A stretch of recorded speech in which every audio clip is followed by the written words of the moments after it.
Hello, my dear friends. How are you doing? Hope you are having an amazing day and not having to deal with drama. Ready for new stories I have for you today? Let's go to the first one. Buckle up, as it's a long one, and don't forget to listen to the end of the story to hear my insights. Enjoy the stories, guys, and please like and subscribe. And of course, don't forget to leave a comment. Chloe and I met our first year in college. We lived in the same dorm, just a few doors apart, and ended up in the same English Lit class. At first, I didn't think we'd become close. She had this huge personality, while I was more reserved and focused on academics. Let's say I was boring. But as the semester went on, we ended up studying together, going to campus events, and grabbing coffee between classes. Before I knew it, we were inseparable. Chloe made life feel like an adventure. She was always organizing spontaneous road trips, convincing me to try new things, and introducing me to people I never would have met otherwise. She had this easy, free-spirited way about her. While I was carefully mapping out my future, thinking about internships, grad school, and what I wanted to do after graduation, Chloe was living in the moment. She was into photography, surfing, traveling, and meeting new people. She didn't think too much about tomorrow. She just focused on enjoying today. She was such a lovable social butterfly. Even though we were so different, I loved her like a sister. I admired her courage, her freedom, her ability to connect with anyone, and the way she threw herself into every experience. Sure, there were times I thought she was a little reckless, ditching class for a weekend surf trip, or spending money she didn't really have on concert tickets. But she was my best friend, and I supported her no matter what. She just had this charming personality that made you brush off all those things. A few years after graduation, Chloe met Ben. Ben was the opposite of Chloe in many ways. He was a calm, serious guy with a serious job. He was genuine and kind, and it was obvious that he adored Chloe. When they started dating, I was happy for her. Ben grounded her in a way that I thought might be good for her. And while Chloe wasn't head over heels, she seemed to like having someone she could rely on. Over time, they got serious. They bought a little house together, got married, and settled into what seemed like a stable, happy life. But from the beginning, it was obvious that Ben loved her more than she loved him. He was always the one making sacrifices, compromising, and going the extra mile to keep her happy. She enjoyed their life together, but I think it was more about comfort and stability than passion. When he brought up having kids, Chloe shut it down immediately. "I'm too young," she'd say. "I don't want to be tied down." I don't think she was wrong to feel that way. Plenty of people aren't ready for children. But I could see that Ben was disappointed. He had always wanted to be a dad, and I knew how much it meant to him. So when they announced Chloe was pregnant, I was surprised. Ben was ecstatic. He immediately started planning for the baby's arrival, setting up a nursery, reading parenting books, and making lists of everything they'd need. Chloe went along with it, smiling and nodding, but in private, she seemed uncertain. "I don't know if I'm ready for this," she admitted to me once. "I'm not the mom type." I told her that it was natural to feel nervous, and it would probably all fall into place once the baby arrived. When their daughter, Lila, was born, it seemed like things were going well. Ben was a hands-on dad, changing diapers, feeding her in the middle of the night, and generally doing whatever was needed. Chloe posted happy family photos and talked about how much she loved being a mom.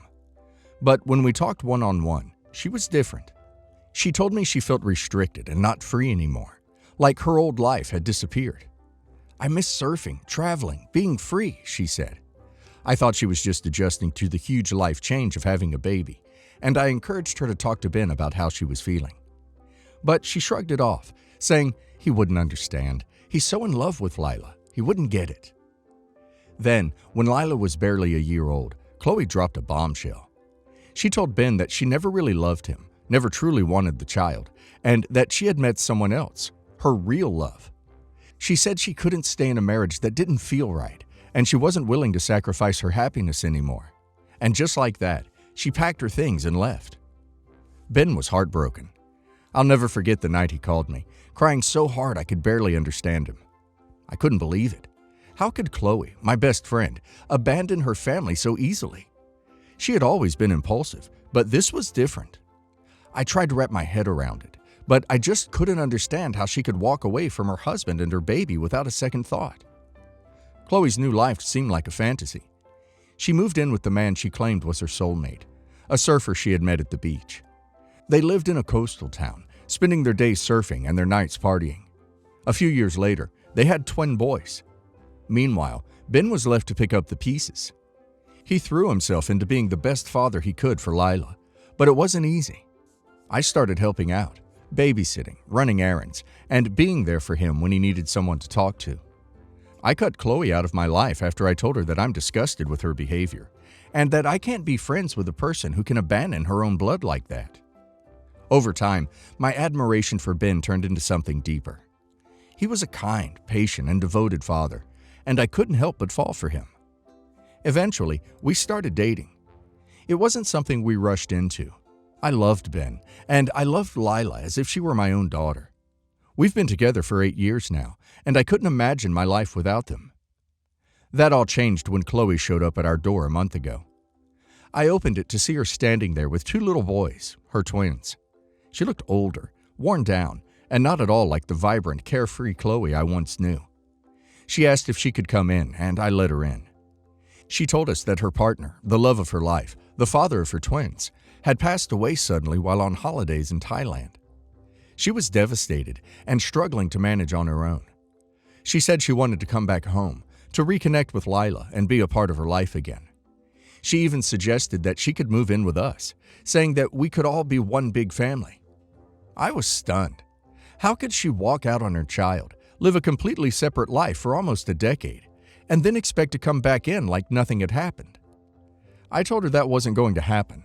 I told her that I lived here now, that I had been the one to help raise Lila, and that this was my home. Chloe exploded. She accused me of stealing her family, of being a traitor.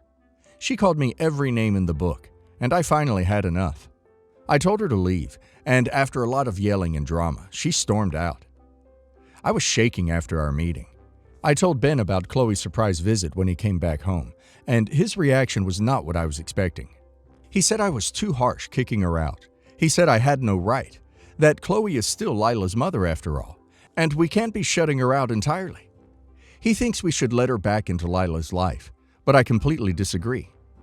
She walked away from her husband and child. She built a new life, and now that it's fallen apart, she expects us to greet her with open arms.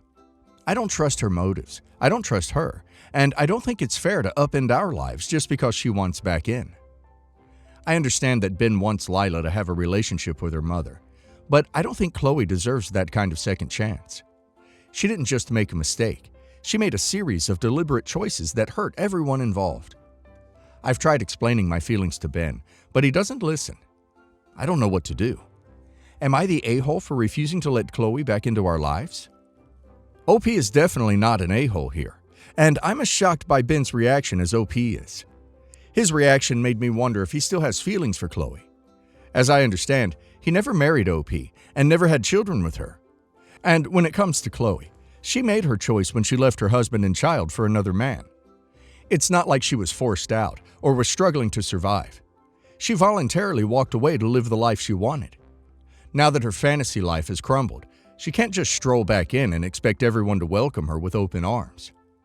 OP is not obligated to let her disrupt the home she has built, especially when she hasn't shown any real remorse or accountability for what she did.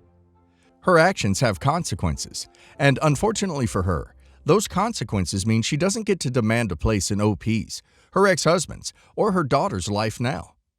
And now let's hear the community's opinion. Absolutely not the a-hole. It sounds like Chloe still believes the world revolves around her. She made a series of selfish decisions, leaving her child, creating a new life, and now showing up out of the blue expecting to move back in. And calling you names and throwing a tantrum just confirms she hasn't changed. You've stepped up, created a stable home for Lila, and built a strong relationship with her and Ben. Chloe doesn't get to barge in and uproot everything just because her other plans fell apart. You have every right to protect the life you've worked hard to create. Not the a-hole. What she did was cruel, to her husband, her child, and even to you. You were the one who stayed behind and supported her family when she walked away.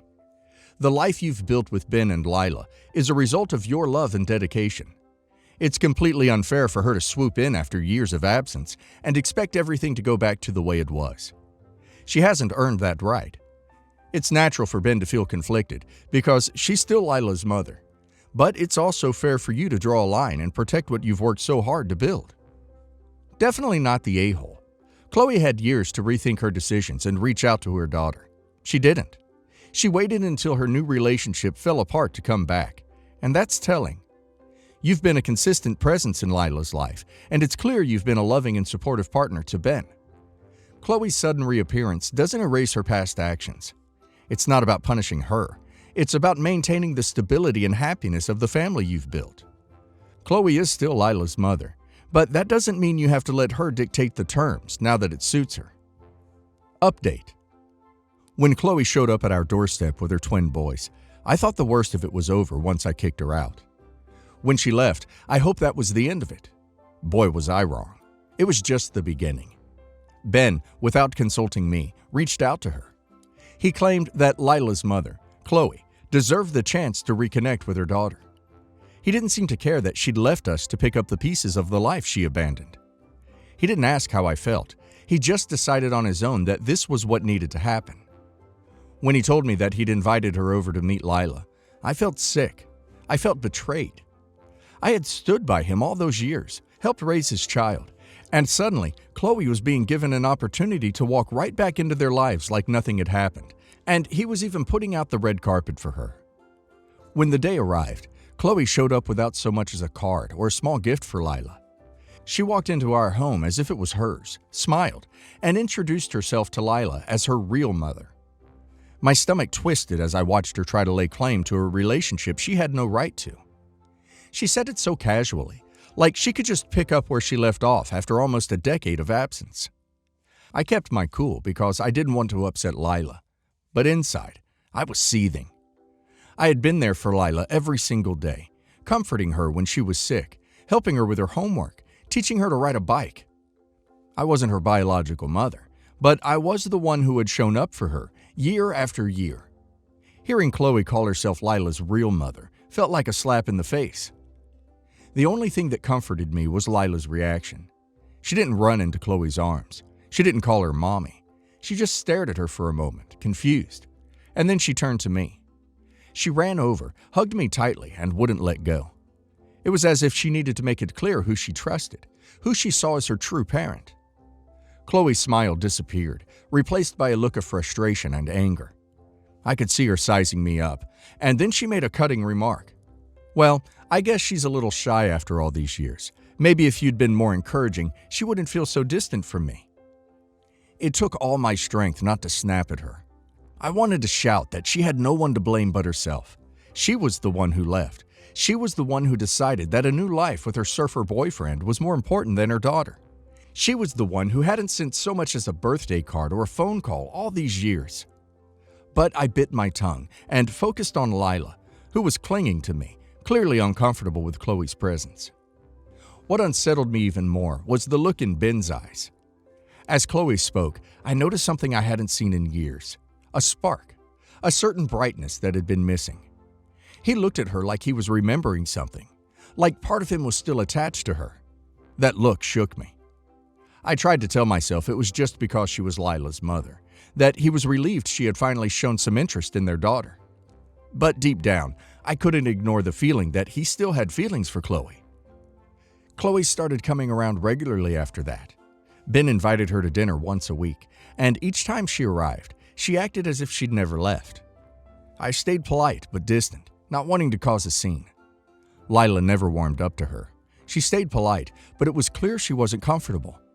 She didn't run to Chloe for hugs or call her mom. Instead, she would look to me or Ben for reassurance, keeping Chloe at arm's length. I could see how much that bothered Chloe, though she tried to hide it. Then, one evening, I came home from work and walked into the kitchen to find Ben and Chloe sitting at the table, laughing together. They had glasses of wine in front of them, and it felt like I was intruding on an intimate moment. It made me angry seeing them like that. I didn't understand how Ben could forgive her so easily, how he could laugh and joke with the woman who had abandoned their daughter without so much as a backward glance. I left the room quietly, feeling more like an outsider in my own home than I ever had before. I tried to push the feelings aside, telling myself that Ben was just trying to be civil, to create a better situation for Lila. But as the weeks turned into months, I couldn't ignore what I was seeing. Chloe and Ben were growing closer. I started noticing the small things, the way Ben would smile when she walked into the room, and that spark I had seen in his eyes when Chloe first came back. It was still there, stronger than ever. Then, 6 months after Chloe first showed up at our doorstep, Ben sat me down and dropped the bombshell I had been dreading. He said he wanted to give his relationship with Chloe another chance. He said he believed it was best for Lila, that having both her biological parents together would be good for her. But I knew that wasn't the whole truth. I knew it wasn't about Lila. It was about Ben still loving Chloe. It was about him never fully letting go of the woman who had hurt him, the woman who had walked out on their family. It felt like everything I had worked so hard to build, everything I had given to this family, was being thrown away. I couldn't believe what I was hearing. After all we had been through, after everything I had done to help him and Lila, he wanted to go back to the woman who abandoned them? I had stood by him when Chloe left. I had raised Lila as my own. I had poured my heart and soul into this family, and now it felt like none of it mattered. Ben was ready to welcome Chloe back with open arms, as if the past 8 years had never happened. I tried to hold it together, but the pain was unbearable. I didn't yell or argue. I just stared at him in disbelief, trying to process what he was saying. That night, I lay awake in bed, replaying everything in my mind. I thought about how Ben had never proposed, how he had always said he wasn't ready for marriage because of the trauma from what Chloe had done. I thought about how he had said he didn't want more children, claiming he was too afraid to risk more heartbreak. And yet now, just like that, he was ready to start over with Chloe. He was ready to try again, to be a family with the woman who had caused him so much pain. It felt like a cruel joke, like the past 8 years had been nothing more than a placeholder for him while he waited for Chloe to come back. I blame myself for not seeing it sooner, for believing that I could be enough to heal the wounds Chloe left behind. I gave so much of myself to this family, and now it's all slipping away. I don't know what's going to happen next, but I do know one thing. I can't compete with a ghost from the past. I can't keep fighting for someone who never stopped loving someone else. Seriously, shame on Ben. He let you step in when he was left picking up the pieces. He let you raise his daughter, and he let you believe you were building a future together. Now that Chloe's back, it's like none of that matters to him anymore. Instead of appreciating the life you gave to him and Lila, he's bending over backward for the woman who abandoned them. He's not thinking about what's best for Lila. He's chasing after his own unresolved feelings. It's insulting, hurtful, and downright pathetic. Ben should take a long, hard look at himself and think about how he's treated the person who actually stood by him all these years. Shame on Ben for betraying you. You stood by him, helped raise his child, and put your heart into their family. Now, when it suits him, he's running back to Chloe, the woman who left him and their daughter high and dry for another man, and he has the nerve to act like it's all for Lila's sake? It's a load of crap. If he really cared about Lila's happiness, he'd recognize that you've been the one there for her every step of the way. Instead, he's undermining everything you've done and throwing your love and loyalty right back in your face. Disgraceful. Ben deserves every ounce of shame coming his way. You gave him 8 years of your life, helped him heal, and took care of his daughter as if she were your own. Now, just because Chloe comes knocking, he's ready to rewrite history and pretend she didn't break his family apart? What about the years you've spent being Lila's mother figure? What about the life you built together? He's not just betraying you. He's betraying the trust and stability you brought into their lives. Ben's actions show a complete lack of appreciation for everything you've done, and frankly, it's despicable. Update 2. After Ben told me he wanted to give things another shot with Chloe, I was devastated. It felt like I had wasted so much of my life on a relationship that was always destined to come second to him. After I left, I put my energy into my career, caught up with friends I hadn't seen in ages, and started to create a new routine that didn't revolve around Ben or Lila. I missed Lila desperately, and there were moments I wanted to call Ben and beg him to change his mind. But I knew that wasn't my place anymore. After all, Chloe forbade Ben to let me see Lila, and it was so painful I can't describe it in words. Then, not long after I left, I heard through a mutual friend that Chloe was pregnant again. I couldn't believe it. After all, Ben had told me for years that he didn't want any more children. He used to say he couldn't handle the possibility of going through another heartbreaking situation. He insisted he didn't have it in him to start over, to raise another baby after everything that had happened with Chloe. I'd always accepted that as the truth, because why wouldn't I? He seemed so certain. But now, less than a year after taking Chloe back, they were having another child. It hit me like a freight train. I wasn't even sure what I felt first: anger, sadness, betrayal, or just plain shock how easily he seemed to flip a switch. All those times he'd told me no, all those moments he'd made peace with his decision, and now here he was, proving that he could and would have more kids, just not with me. I couldn't help but think back on all the discussions we'd had. Every time he said he wasn't ready, I believed him. Every time he claimed he was too broken, I supported him. I put his feelings ahead of my own, and I convinced myself that the bond we had, the life we shared, was enough. But now I was forced to confront the reality that it wasn't enough. Not for him. Chloe was enough. Chloe had always been enough. Hearing the news reopened old wounds I thought I'd started to heal. I had worked so hard to move on, to let go of the betrayal, and now it all came flooding back. I'll admit I feel jealous. I'm jealous of Chloe, and that being the way she is, she'll still have a family and soon 4 children, while I have nothing, just pain. Ben hadn't just moved on with Chloe. He was building the life with her that he'd refused to build with me.